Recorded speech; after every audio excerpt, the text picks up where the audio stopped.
Okay, so the after the supervisor mode, the next mode is the system mode. Okay, this is the special version of the user mode. Normally, in case of a register bank, you might have seen that there is a system mode and the user mode written at in a one column. Means all the registers which are available in the user mode, all those same registers can be available again in a system mode.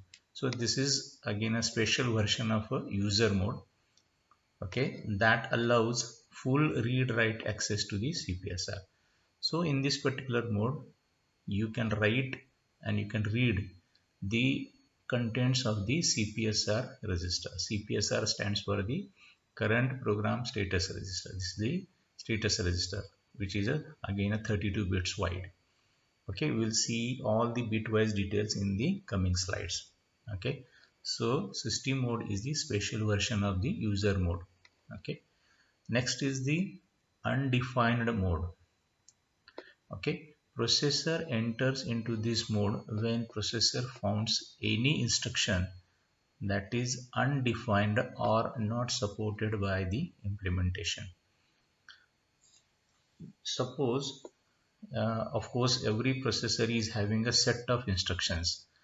Okay, and whenever processor founds any instruction which is not listed, it's not available in the list of a instruction set, then automatically the processor enters into the undefined mode.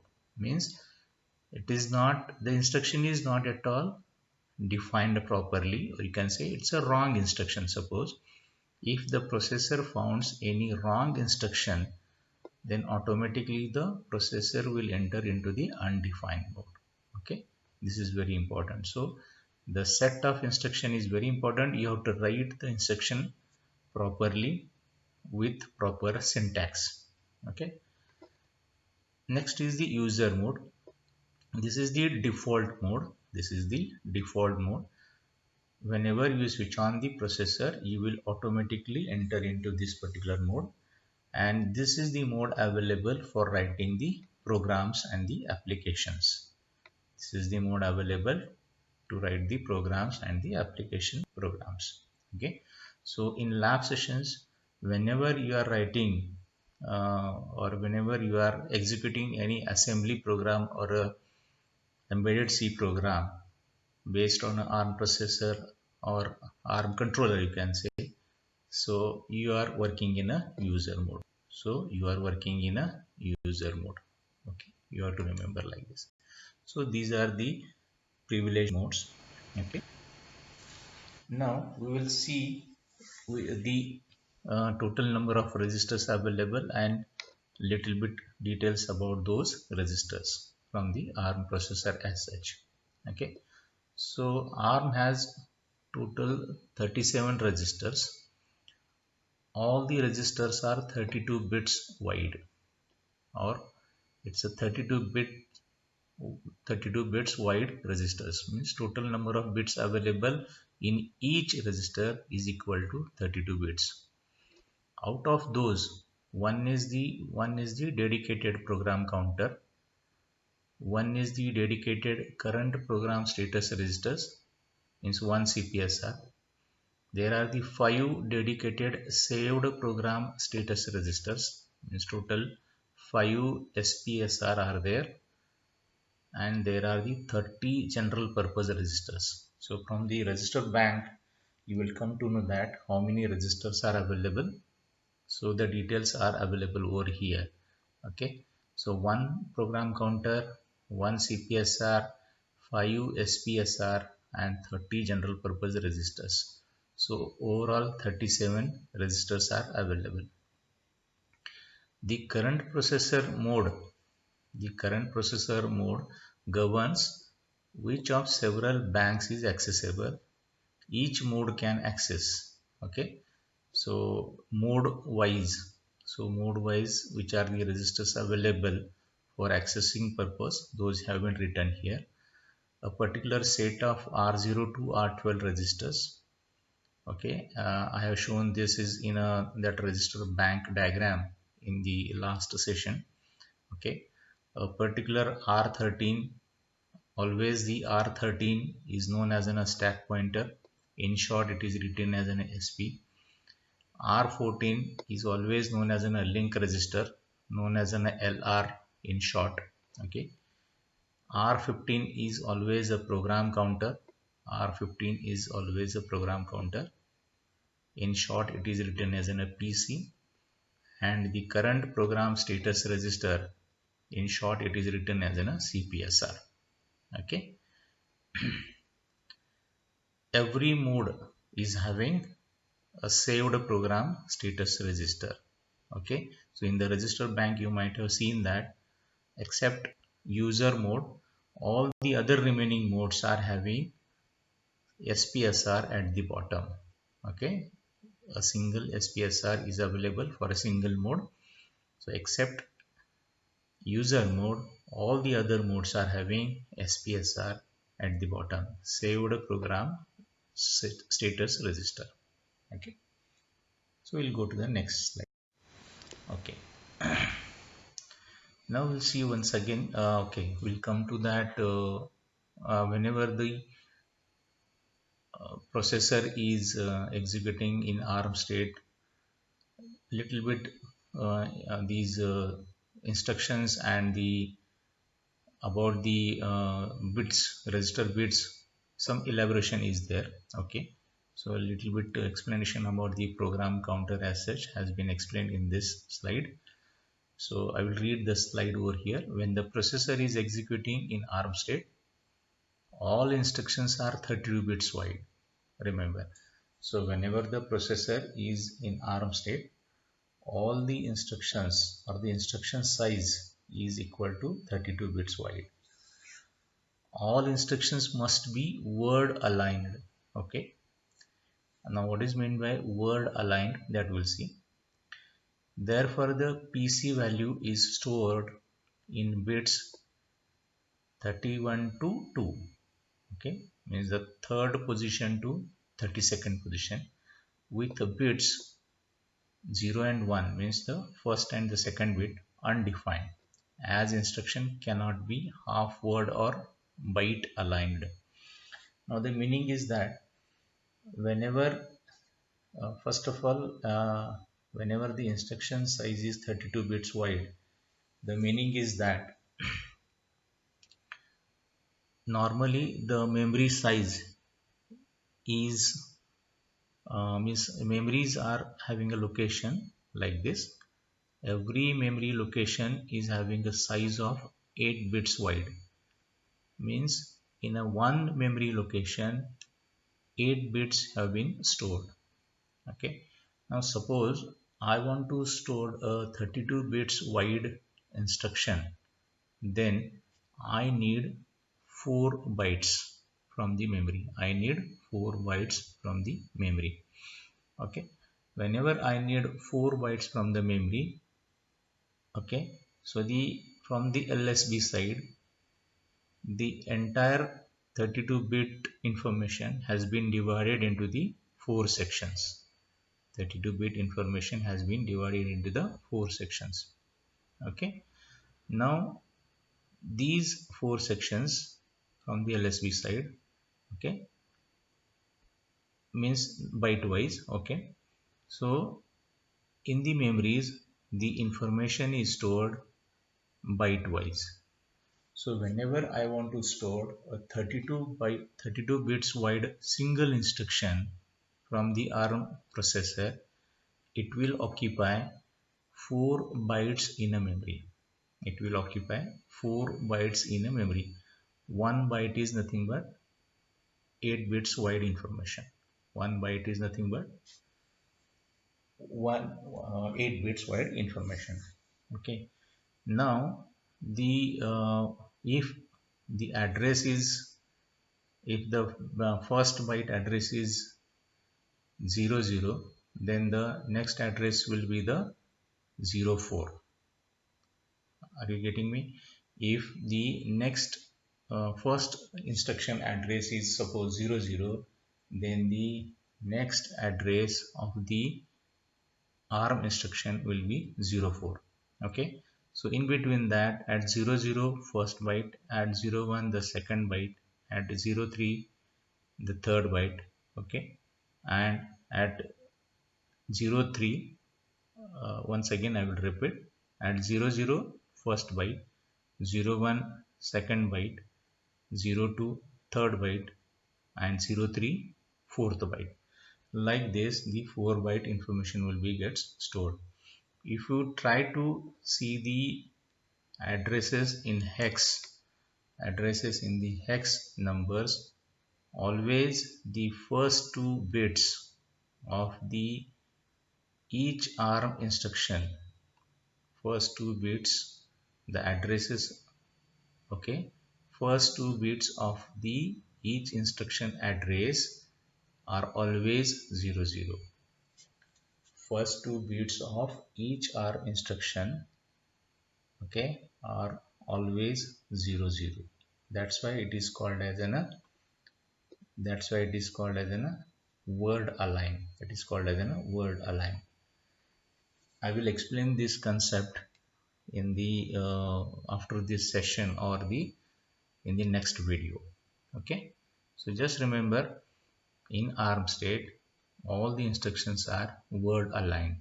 Okay, whenever the processor is executing in thumb state, remember that all the instructions are 16 bits wide. Okay, all the instructions are 16 bits wide, means from the memory they will consume 2 bytes. From the memory they will consume 2 bytes. All the instructions must be half word aligned. All the instructions must be half word aligned. Again I will explain this concept in the coming video. Okay, just remember it's a half word align.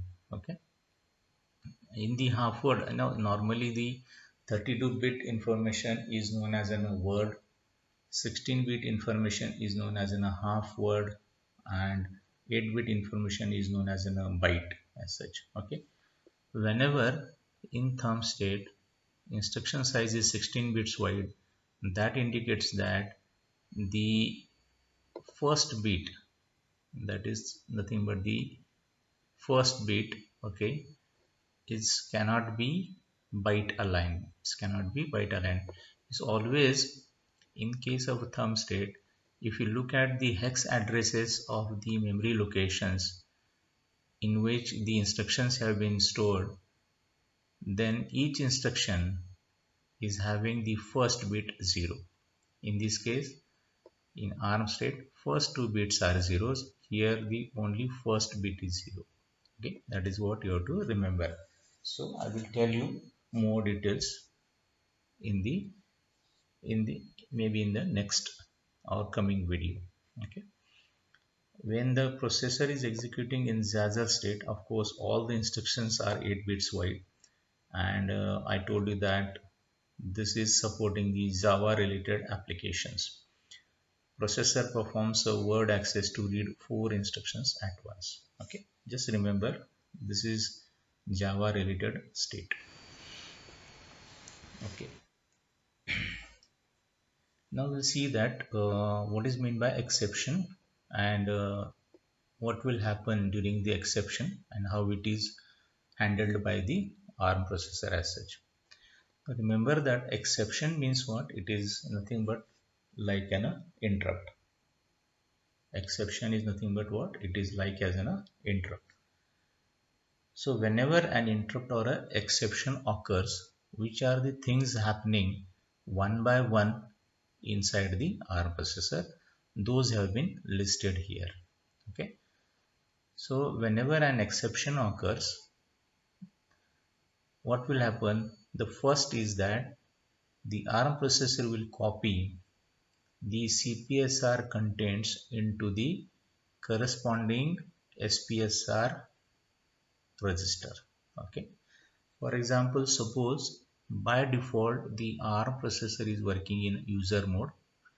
Whenever FIQ type of interrupt occurs, then the processor will copy the user mode CPSR contents into the FIQ mode SPSR into the FIQ mode SPSR. This is how it works. So current program status register, which is nothing but what the status of the processor, is automatically copied into the corresponding mode SPSR. Okay. Next, again what it does is sets the appropriate CPSR bits. Means automatically when the mode is changing, the first 5 bits I told you that inside the CPSR deals with the modes. Okay, those are automatically gets updated. Okay, now by default whenever the change in the mode occurs, of course it will enter into the ARM state. Okay, so whenever suppose it is working in a thumb state, then when the exception occurs, the processor will change its mode or a state rather you can say from thumb state to ARM state. So always it will in a ARM state. Change it to the exception mode. Okay, it will go to that corresponding mode. Whenever it changes its mode, it will disable the interrupts. It will disable the interrupts. Okay, if appropriate. Rather, this is by default happening whenever the processor is changing its mode from user to any other mode. It will disable the interrupts, so the next coming interrupts are automatically disabled. Okay, either it may be a FIQ or IRQ type. Okay, that indicates that the nested interrupts, that concept is not at all gets activated. So there will be no any nested interrupts kind of a thing. Automatically the interrupts will be disabled and the processor will execute the corresponding mode code smoothly. Okay. Next is it stores the return address into the link register. Okay, this is very important. Always every mode is having link register available there. So from user mode, whenever it enters into the another mode, automatically the processor will store the return address into that corresponding link register, so that the processor will come to that where to resume the execution of a main code. Then automatically the program counter is gets stored with the corresponding mode vector address. So in ARM processor, every mode is having its own vector address. Okay, there is a table I will show you in the coming slides. Okay, every mode is having one typical vector address, and in that whenever the program counter or the processor change its mode, the program counter is gets loaded with the that particular mode vector address. So these are the things happening one by one inside the ARM processor whenever an exception or an interrupt occurs. Whenever you are coming back from the that particular mode or the exception mode, whenever you are coming back to the user mode, then following things will happen one by one. The processor will restore the CPSR from the SPSR. Means the SPSR contents will be again copied back to the CPSR. Now, so automatically the processor will come to know the original status of the mode. So the CPSR contents will be copied back to the CPSR and link register contents will be copied back to the program counter. That automatically the processor will come to know that from where to begin into the main code whenever from where we have start or where to resume, from where to resume. This can only be done in ARM state. All these things are happening in a ARM state, remember. Okay, we'll go next now. So these are the different exceptions, or rather you can say different modes are there. Okay, then the every of course every mode is having typical vector address as such. So whenever there is a reset kind of exception is there, automatically the vector address will be the 000, all the bits are zeros. Okay, 32-bit hex number is written like this. There are the 8 nibbles are there. Every single bit here is nothing but the one nibble, and one nibble means 4-bit information. Okay, so totally 8 into 4, 32 bits are there. Okay, so this is the 32-bit information written in a hex format. Hex format is written, hex number is written like this, 0x. Okay, so undefined instruction is the kind of exception occurs. Of course, the mode is the undefined mode. Okay, the vector address will be the 04. Software interrupt is there. This kind of exception occurs. The supervisor mode, of course, in that case, the vector address will be the 08. Abort mode is there. The exception, the vector address will be 0C. Then the data abort is there. The vector address will be 10. Interrupt, IRQ type of interrupt occurs. Then there will be the vector address 18. FIQ type of interrupt occurs, then the vector address will be the 1C as such. See that there is a gap of a 4 in each. There is a gap of a 4 in each. Okay. Okay. So then this particular column shows you about the priorities available. So reset is having, of course, the highest priority. Then the data abort is having next priority level.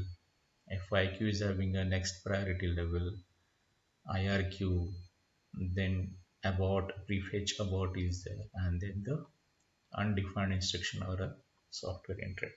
So these are the different exception types, corresponding modes, the priority levels, and the vector addresses are there. So every mode is having a single typical vector address as such.